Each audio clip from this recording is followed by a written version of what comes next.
So good afternoon everyone, it's Peter Gordon at Cobden Hayson headquarters, joined today by Veronica Morgan. We thought today we'd talk about something that everyone's absolutely excited by, and that is the subject of bank valuations. And a lot of people that are out there in the market wouldn't understand what does go on behind the scenes of the bank valuation side of a deal. And Veronica's obviously got a terrific perspective on that, looking at it from a buyer's agency point of view. I guess what we'd firstly want to talk about is maybe some of the misconceptions about bank valuations. I think why I laugh about the idea of bank valuations for me personally is it's the bank's way of risk management.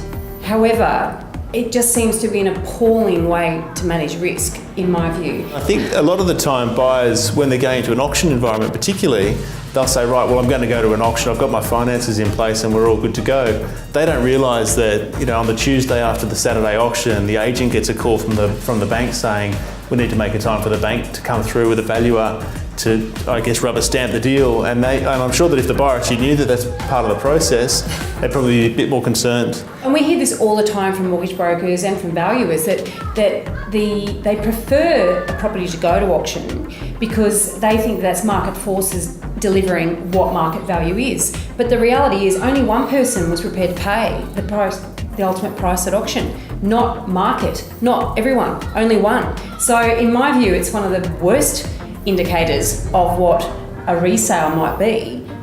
Under the pressure and the emotion of auction, it gets to a higher price potentially, and the bank's happy to take that as value. It's just nuts. I don't disagree, Veronica, and I think that if you look back in the last 6 months, some of the sales that would stand out as probably being the most out of line with the market have been sales that have happened at auction. You talk about misconceptions, and so many people seem to think that bank valuations are always low.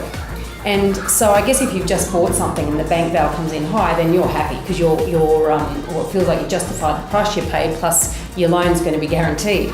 But what about, there's two things here. One, as a buyer who gets a valuation before they actually buy and it's high, they can be unwittingly likely to overpay for a property because the bank's told them it's worth it, and everyone's got this perception that bank valuations are low, and so they're likely to overpay. And I have seen valuations come in that I've been shocked at how high they were. I think that's right, and I guess it comes down to the fact that the valuation itself is carried out by a human being, and humans make mistakes. And Veronica rightly pointed out that a lot of the pressure that's on the valuation industry now is that they really need to control their costs and they need to churn through them. So if we're talking to a valuer, we might see him at 9 o'clock in the morning. By 1 o'clock that afternoon, he will have to have done 8 property inspections, and then by 3 o'clock that afternoon, he'll need to get the reports off to the bank. So that's pretty scary, really. When I think about how much time we spend evaluating a property before we recommend a price that a client should pay, and it's not uncommon for us to spend 5 or 6 hours. And we're intimate with this market. We know this market really well. These valuers often are across the whole of Sydney. They're not developing that market knowledge of any particular area. So to rely on a bank valuation, or from a buyer to rely on a bank valuation, is really dangerous. If an owner is selling their house or their investment property and they've had a high valuation, they're going to be difficult to manage, aren't they? Look, I think so. I think that's part of the role as a sales agent. Is we need to differentiate ourselves from being there as a valuer. And I'll sit with somebody in a listing appointment and I'll say, look, I'm not a valuer. I'm not here to tell you what your house is worth. That's not our role at all. We can look together at the recent sales and we can come up with an idea as to what it's worth. But the selling agent's role is really to engage with the market, to create interest, to create a market, communicate that feedback to you over the course of the campaign and give you the confidence to make a decision to sell it at whatever price we get to. The only time a selling agent will need to condition the client is if they've gone in there and overpromised at the start. Buyers and sellers alike can be caught out by relying on bank valuations. I think that's the message here, isn't it? That people got to understand why they're done. They're done risk management for the bank. But even then, I've got a question, but that's a whole other topic. A lot of buyers don't realise the questions that they need to be asking their bank or their broker around valuations, because a lot of people think that they need a valuation in order to be able to proceed with a purchase. But it all comes down to their individual circumstances, whether they actually do need the valuation, because it depends on how much you're borrowing, basically.